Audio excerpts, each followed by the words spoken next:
Hello everyone, कैसे हैं आप सभी। यूट्यूब के नॉलेज हब चैनल में आप सभी का स्वागत है।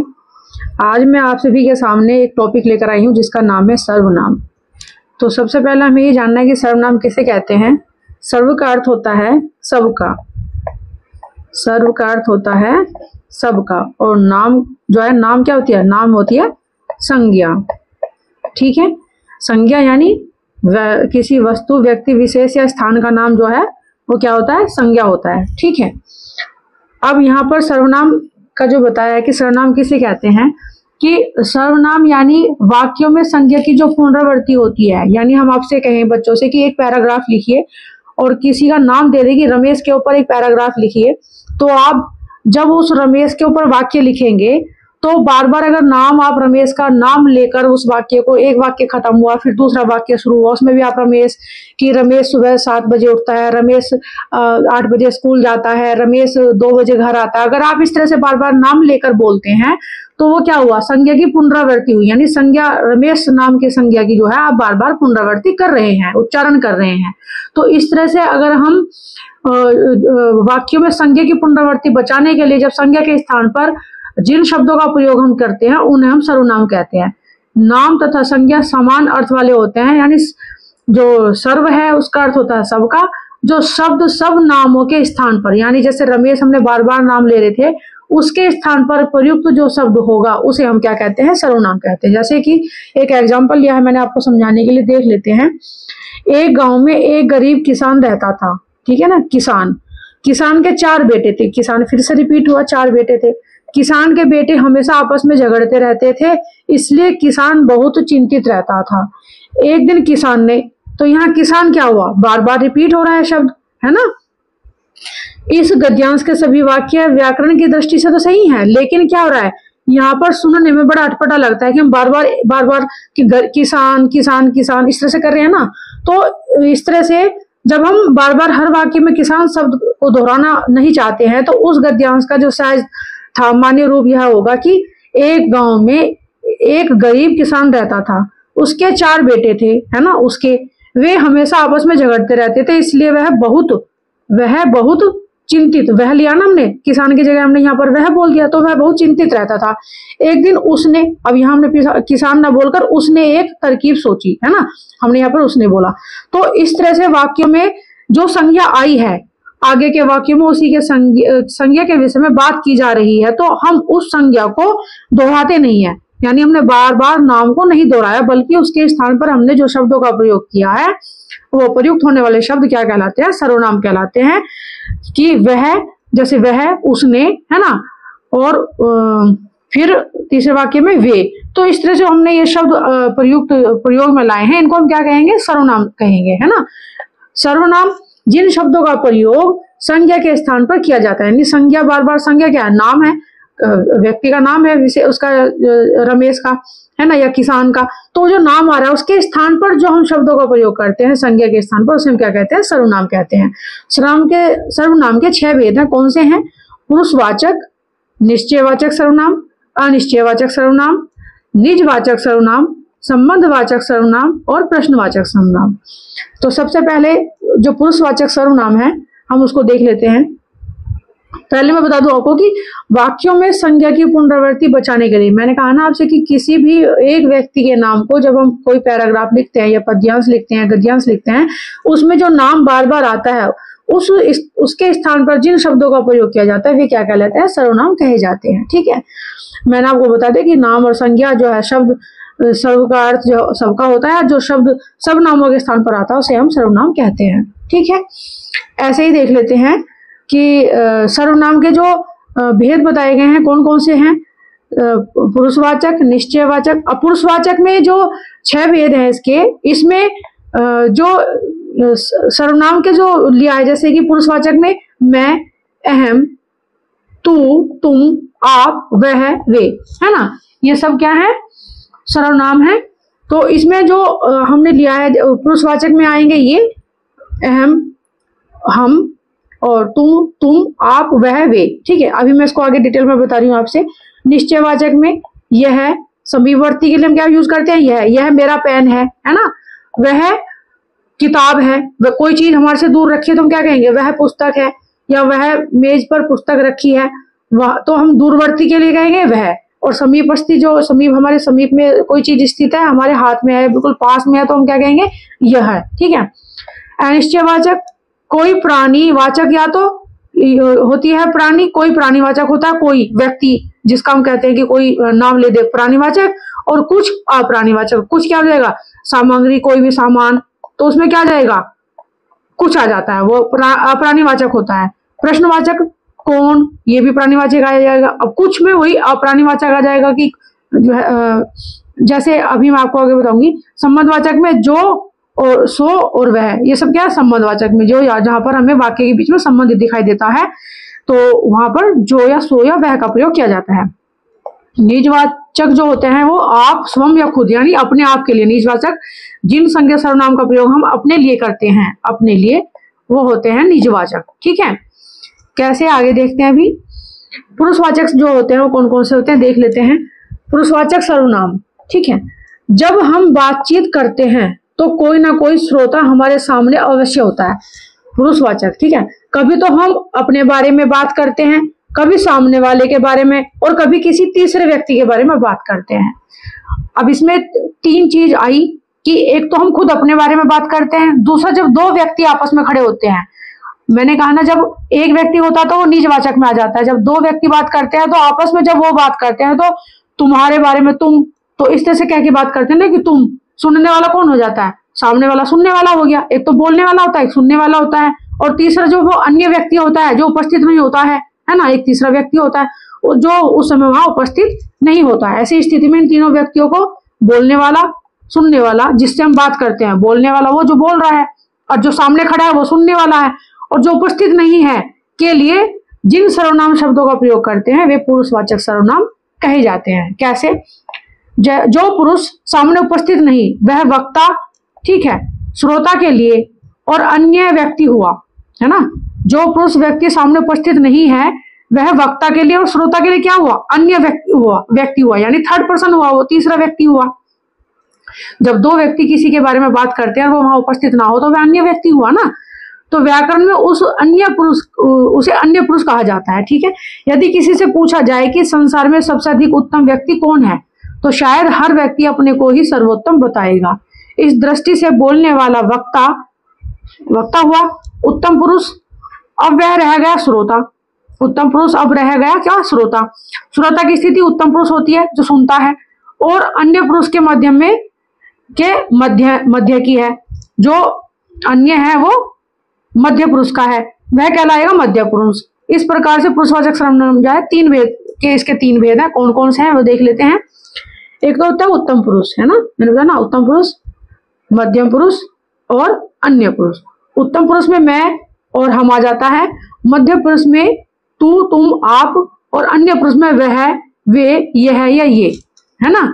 जब हम किसी तरह की, जब हम दो व्यक्ति खड़े होकर बात करते हैं तो हम क्या कहते हैं कि वे बहुत अच्छे हैं, या वे बहुत अच्छे से पढ़ाई कर रहे हैं, वे बच्चे ग्राउंड में खेल रहे हैं, मैदान में खेल रहे हैं। तो हम इस तरह से संबोधित कर रहे हैं ना कि वह पढ़ रही है, तो वो अन्य पुरुष हुआ ना। यानी दो व्यक्ति जब आपस में किसी अन्य व्यक्ति की बात करते हैं तो वो अन्य पुरुष होता है, और जिसको हम संबोधित करते हैं किससे, वह, वे, यह या ये शब्द से, ठीक है, सर्वनाम से।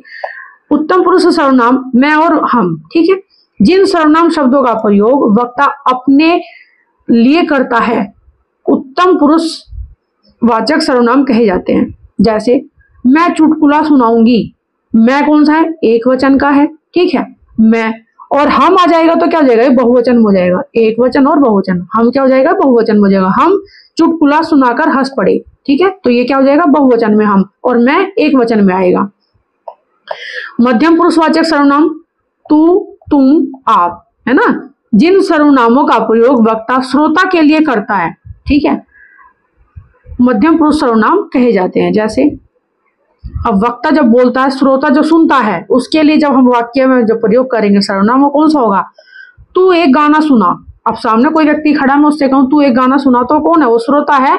वक्ता बोल रहा है कि तू मुझे एक गाना सुना, तो वो श्रोता हुआ ना।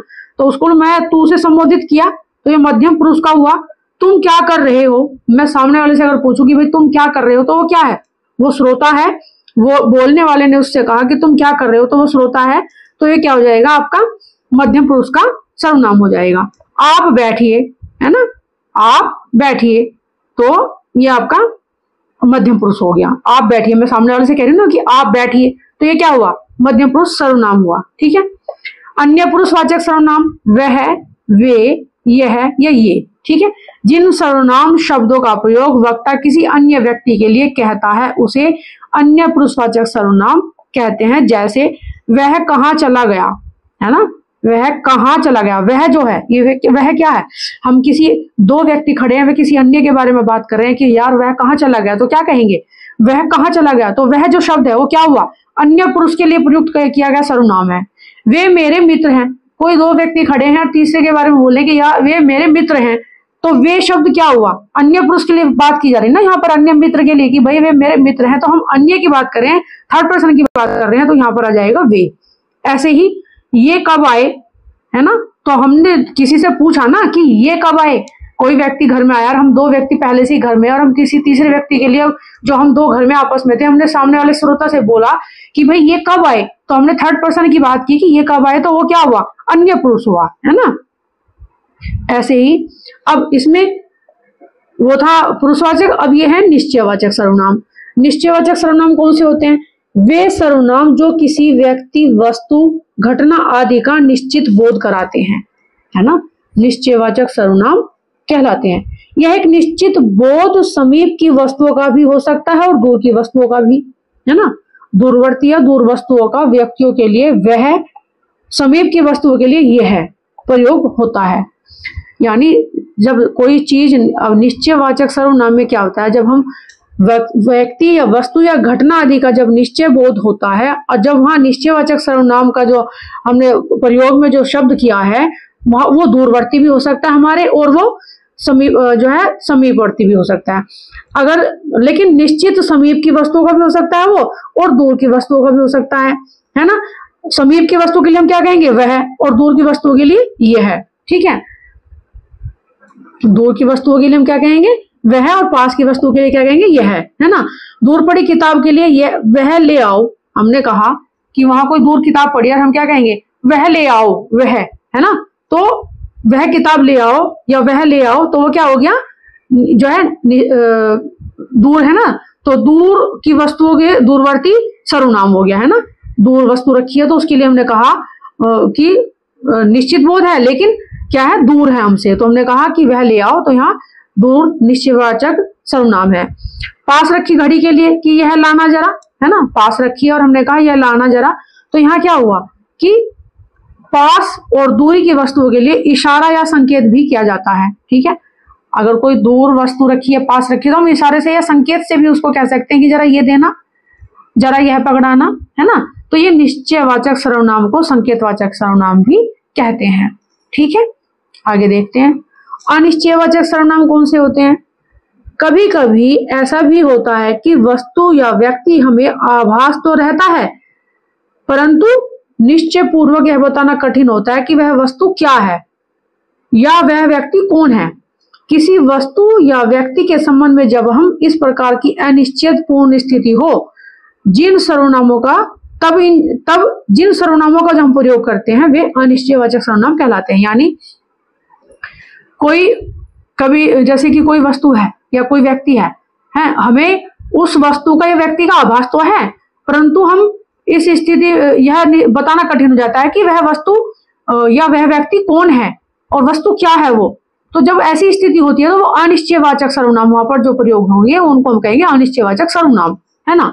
अनिश्चयवाचक सर्वनाम वे सर्वनाम होते हैं जिनसे किसी निश्चित व्यक्ति, प्राणी अथवा वस्तु का बोध न हो, है ना। निश्चित व्यक्ति, प्राणी अथवा वस्तु का बोध ना हो, वो कहोगे अनिश्चयवाचक सर्वनाम। ठीक है, जैसे हिंदी में अनिश्चितता को प्रकट करने के लिए कोई शब्द या कुछ, व्यक्ति के लिए कोई आएगा और वस्तु के लिए कुछ आएगा, सर्वनामों का प्रयोग करते हैं। जैसे मुझे ऐसा लगा जैसे झाड़ियों में कोई खड़ा है। अब कोई खड़ा तो है लेकिन निश्चित तो नहीं है ना, कोई व्यक्ति खड़ा है वहां पर, है ना। तो हम कैसे कह सकते हैं, हमने सिर्फ क्या कहा कि कोई खड़ा है, तो कोई क्या हुआ, अब नाम नहीं लिया किसी का हमने, कोई वस्तु में पता नहीं कि वहां पे कोई व्यक्ति खड़ा है ना, निश्चित नहीं है, अनिश्चयवाचक है। तो यहाँ पर कोई जो आया है वो अनिश्चयवाचक शब्द में सर्वनाम आया है, तो इसलिए यहाँ अनिश्चयवाचक सर्वनाम आएगा। आपको कोई बुला रहा है, अब हम किसी से कहें कि भाई आपको कोई बुला रहा है, हमने नाम नहीं लिया है ना, उस व्यक्ति का नाम नहीं लिया ना जो बुला रहा है, तो जब हमने कोई शब्द बोला है यहाँ पर तो वो अनिश्चयवाचक सर्वनाम हो जाता है हमें, क्योंकि हमें निश्चित नहीं है कि किसने बुलाया है। तो जब हमने कहा कोई बुला रहा है तो यहाँ पर अनिश्चयवाचक सर्वनाम हो जाएगा। कुछ खाकर बाहर जाना, हमने ये तो बोल दिया कि कुछ खाकर जाना, लेकिन ये नहीं बताया ना कि क्या खाकर बाहर जाना। जब कुछ शब्द लग जाए, ठीक है, कुछ खाकर बाहर जाना, तो क्या हुआ यहाँ पर, कुछ लगने से अनिश्चय हो गया कि भाई हमें ये तो बताया ही नहीं कि क्या खाना है, बस कुछ खाकर जाना। तो यहाँ ये जो कुछ शब्द आया है, ये कुछ सर्वनाम जो आया है ये अनिश्चयवाचकता के लिए आया है।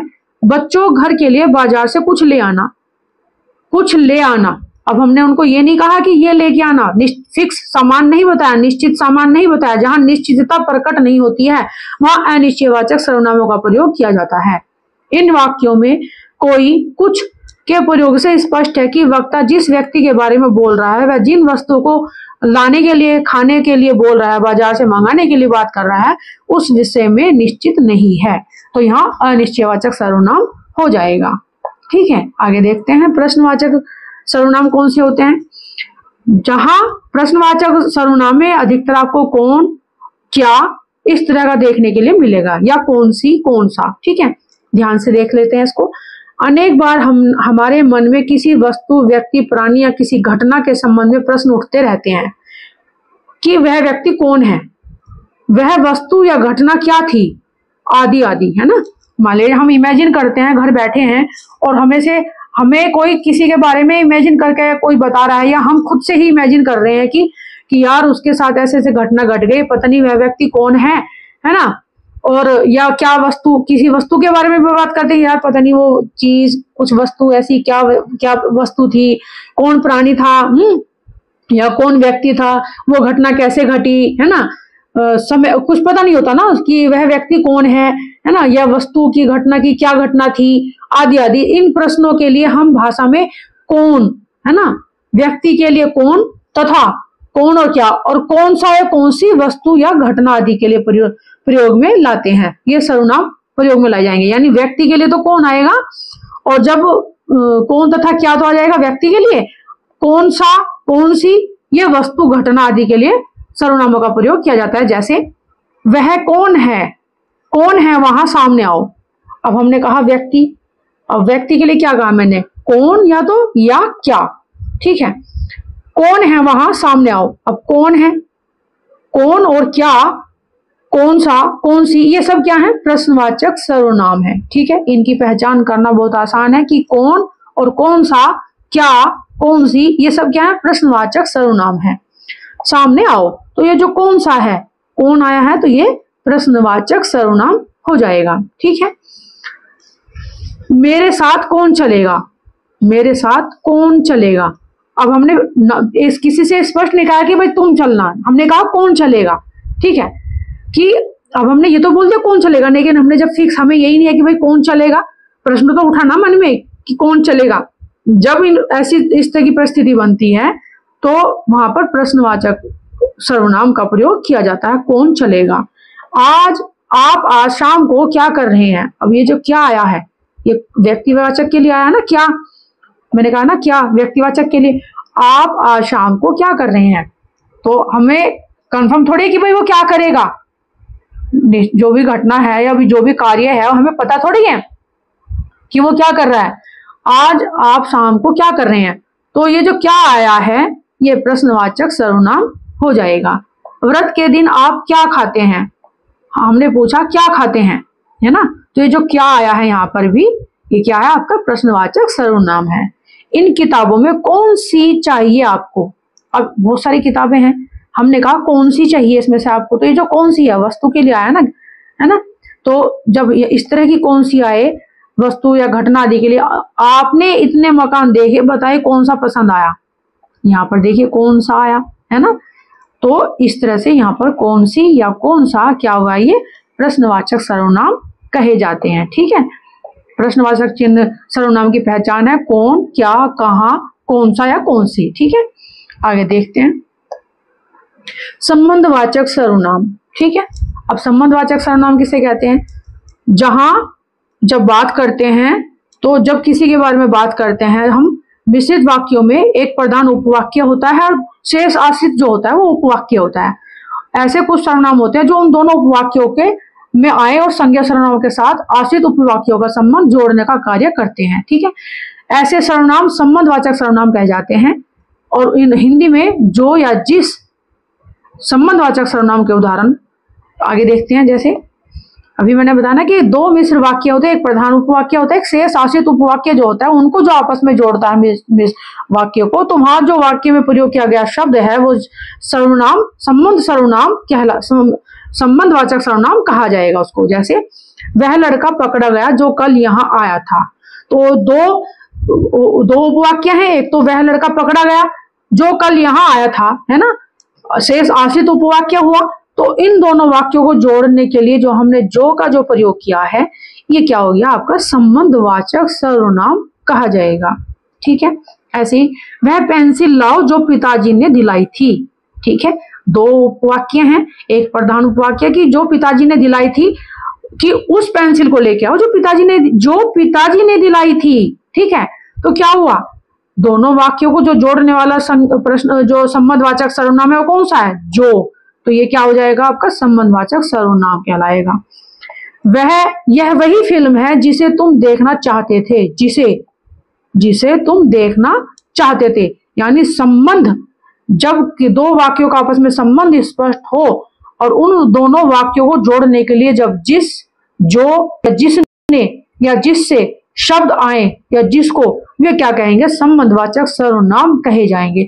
संज्ञा, ये जो संबंधवाचक सर्वनाम की एक जो है मैंने सारणी आगे दी है मेरे वीडियो में, उसमें आप स्पष्ट रूप से देख पाएंगे कि कैसे ये इनके संबंध बने आपस में। देखिए, जैसे यह वही लड़की है जिससे मदन की शादी हो रही है। जिससे, अब जिससे इसमें संबंध है ना, जिससे। ठीक है, मदन की शादी हो रही है, दो उपवाक्य हैं कि यह वही लड़की है जिससे मदन की शादी हो रही है ना, तो जिससे मदन की शादी हो रही है, तो दो उपवाक्य हैं, इनको जोड़ने वाला जो संबंधवाचक सर्वनाम है वो है जिससे। ठीक है, जिसको पैसा मिलेगा वह काम क्यों नहीं करेगा। अब यहाँ पर दो आ गए, देखिए, जिसको पैसा मिलेगा वह काम क्यों नहीं करेगा, आ गया ना, तो वह काम क्यों नहीं करेगा, जिसको पैसा मिलेगा। तो ये दो उपवाक्य हैं, इनको जोड़ने वाला जो जिसको पैसा मिलेगा वह काम क्यों नहीं करेगा वो है आपका संबंधवाचक सर्वनाम। जो झूठ बोलता है वह कभी आगे नहीं बढ़ सकता, तो वह कभी आगे नहीं बढ़ सकता कौन? जो झूठ बोलता है। तो जो झूठ बोलता है तो क्या हुआ? संबंधवाचक आ गया। दो उपवाक्य हैं, दो उपवाक्यों को मिश्रित वाक्य करने के लिए जब जिस सर्वनाम का प्रयोग करते हैं हम उसे संबंधवाचक सर्वनाम कहते हैं। उपयुक्त पहले चरणों में वाक्यों में जो, जिसे, जिससे सर्वनाम उपवाक्य में आई संज्ञा लड़का, पेंसिल, फिल्म, लड़की आदि संबंधित है। तो जिसको तथा जो सर्वनाम पर वर्ती उपवाक्यों में आए हैं वह सर्वनाम से संबंध स्थापित कर रहे हैं। इन अन्य उपवाक्यों के संज्ञा सर्वनामों के साथ संबंध स्थापित करने वाले सर्वनाम संबंधवाचक सर्वनाम कहे जाते हैं। ठीक है, तो आप समझ गए ना कि संबंधवाचक सर्वनाम किसे कहते हैं, कि यानी दो उपवाक्य होते हैं, दो उपवाक्यों को जब मिश्रित वाक्य बनाते हैं, जोड़ने वाला जो होता है शब्द या सर्वनाम जो होता है उसको हम क्या कहते हैं? संबंधवाचक सर्वनाम कहते हैं। ठीक है, आगे देखते हैं। फिर आगे हमारा आखिरी जो छठा है वो है निजवाचक सर्वनाम। निजवाचक होता है जो हम अपने लिए प्रयोग में लाते हैं, निज, स्वयं के लिए। निज शब्द का अर्थ होता है अपना या स्वयं के लिए। जिन सर्वनामों का प्रयोग स्वयं के लिए किया जाता है वे निजवाचक सर्वनाम कहे जाते हैं। जैसे मैं स्वयं चला जाऊंगा, मैं स्वयं चला जाऊंगा, स्वयं। ठीक है, मैं स्वयं चला जाऊंगा, तो यहाँ पे क्या आया? स्वयं चला जाऊंगा। मैं अपने लिए बात कर रहा हूं कि भाई मैं इस कार्य को खुद कर लूंगा, या भाई मैं स्वयं चला जाऊंगा, मुझे किसी के सहारे की आवश्यकता नहीं है, किसी दूसरे व्यक्ति की आवश्यकता नहीं है, तो मैं तो स्वयं चला जाऊंगा। जब इस तरह के निजवाचक प्रश्न आपको सर्वनाम देखने को मिलेंगे तो वे निजवाचक सर्वनाम कहे जाते हैं। जैसे मैं स्वयं चला जाऊंगा, आप रहने दीजिए, वह अपने आप ठीक कर लेगा। आप रहने दीजिए, वह अपने आप ठीक कर लेगा, है ना। तो ये जो अपने आप है, ये क्या है भाई, वो खुद कर लेगा इस कार्य को, अपना काम ठीक कर लेगा वो अपने आप ही। तो क्या ये निजवाचकता के लिए प्रयोग किया गया है। वह आप ही अंदर आ गया, यानी मैंने नहीं उसे बुलाया, वो तो अपने आप ही अंदर आ गया। आप ही यानी स्वयं ही अंदर आ गया, ठीक है। तो ये क्या है, निजवाचक सर्वनाम हो जाएगा। इसमें स्वयं, आप, अपने आप ही, ये क्या है, निजवाचक सर्वनाम है। निजवाचक सर्वनाम का संबंधवाची रूप अपना, अपनी, अपने भी बनता है, ठीक है। आगे देखते हैं। मैं इसमें आपको बता दूं कि इसमें विभक्ति के साथ उत्तम पुरुष, मध्यम पुरुष, अन्य पुरुष, ठीक है, बहुवचन और एक वचन में ये सारणी दी गई है, बहुत ही महत्वपूर्ण है, इसको बहुत अच्छे से देख लें। जैसे कि एक वचन में विभक्ति दे दी, मूल रूप दे दिया कि ने, तो मैं उत्तम पुरुष का क्या होता है, एक वचन मैं होता है, ठीक है। और मध्यम पुरुष का क्या होता है, तू, और अन्य पुरुष के लिए हम क्या यूज करते हैं, वह, है ना। यानी निजवाचकता के लिए मैं, और क्या होता है सामने वाले के लिए तू, ठीक है, और अन्य पुरुष के लिए वह, ठीक है। तो मैंने, ठीक है, उत्तम पुरुष में मैंने, तूने या उसने कहेंगे ना, अन्य पुरुष के लिए उसने। से लग जाएगा से, तो मुझ से, मुझ में, है ना, या मुझ पर, ठीक है।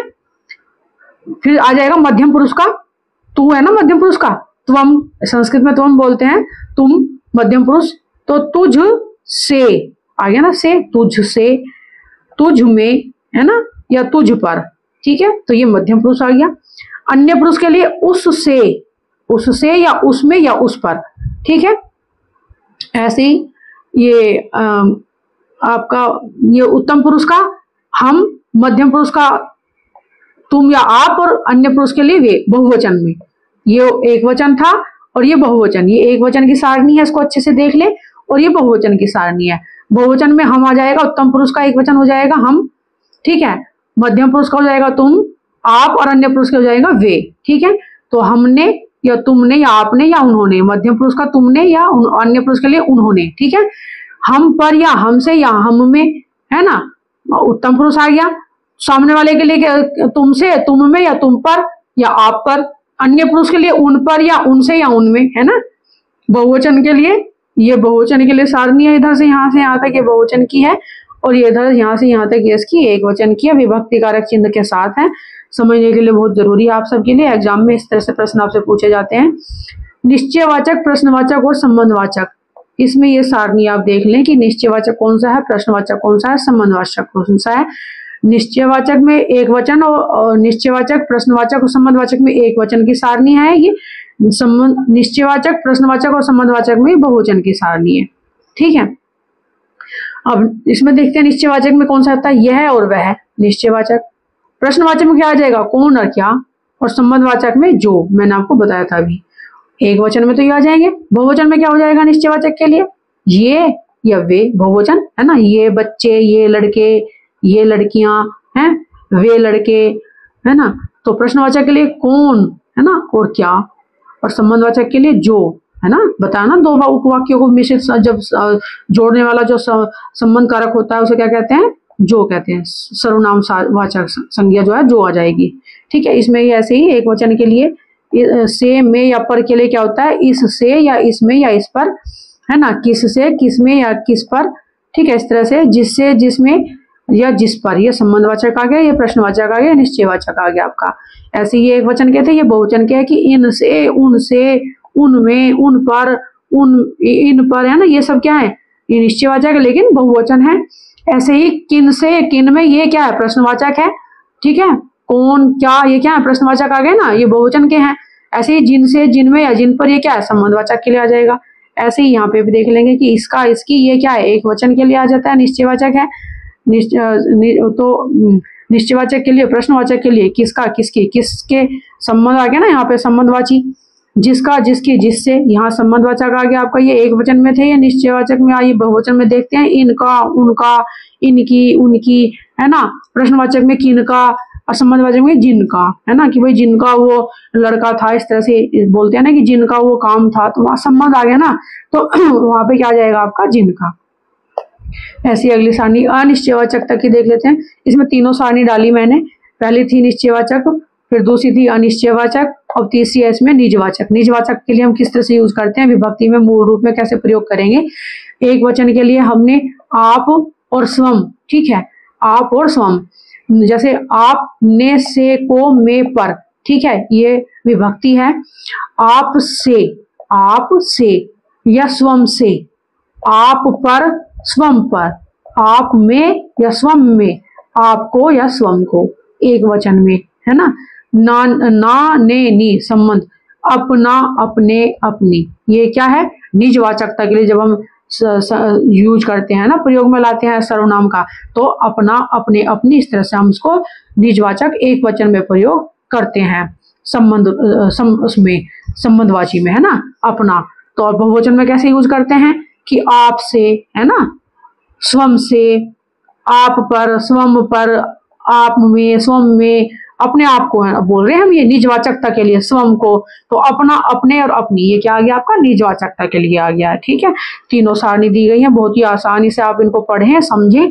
मैंने सारणी इसीलिए डाली है ताकि आपको यहाँ पर समझने में आसानी हो जाए। ऊपर तो डिटेल से बता दिया, नीचे भी मैंने आपको ये सारणी डाल दी, आप इन्हें अच्छे से पढ़ें। इनसे संबंधित आपसे बहुत सारे प्रश्न प्रत्येक एग्जाम में, परीक्षा में आपसे इस तरह के प्रश्न पूछे जाते हैं कि यह कोई भी आपसे सर्वनाम पूछ लेंगे कि ये कौन सा सर्वनाम है, निजवाचक है या प्रश्नवाचक है या ये निश्चयवाचक है, संबंधवाचक है, कौन सा, इस तरह से आपसे प्रश्न पूछा जाएगा। तो इस तरह से आपको इनके आंसर देने होंगे। ये भी मैंने निश्चयवाचक भी आपको बता दिया है, ठीक है। निश्चयवाचक में जो ने से, ये किसी ने, किसी से, किसी को, किसी में, किसी पर या किसी पर सर्ग लगाकर, है ना, किन्हीं ने, किन्हीं से, किन्हीं को, किन्हीं में, किन्हीं पर, या कुछ, बहुवचन में आ जाएगा कुछ या पर सर्ग लग जाएगा कुछ, किन्हीं का या किन्हीं के, किन्हीं को, है ना, या कुछ, है ना, किसी, है ना। एक वचन में कोई जैसे आ जाएगा ना अनिश्चितता, जब अनिश्चित कोई किसी कुछ या का रूप सदा वही रहता है, कुछ का वही रहेगा कि कुछ क्या कुछ, ये तो नहीं हमें पता ना, तो अनिश्चित है ना, अनिश्चयवाचक है। जब कोई चीज निश्चय ना हो, निश्चित ना हो, तो वहां अनिश्चयवाचक सर्वनाम प्रयोग में लाए जाते हैं, ठीक है। यह वीडियो आपको कैसी लगी, लाइक करें, कमेंट करें और चैनल को ज्यादा से ज्यादा सब्सक्राइब करें ताकि सभी बच्चों के पास ये वीडियो पहुंचे और उन्हें इस वीडियो का लाभ मिले। Thank you.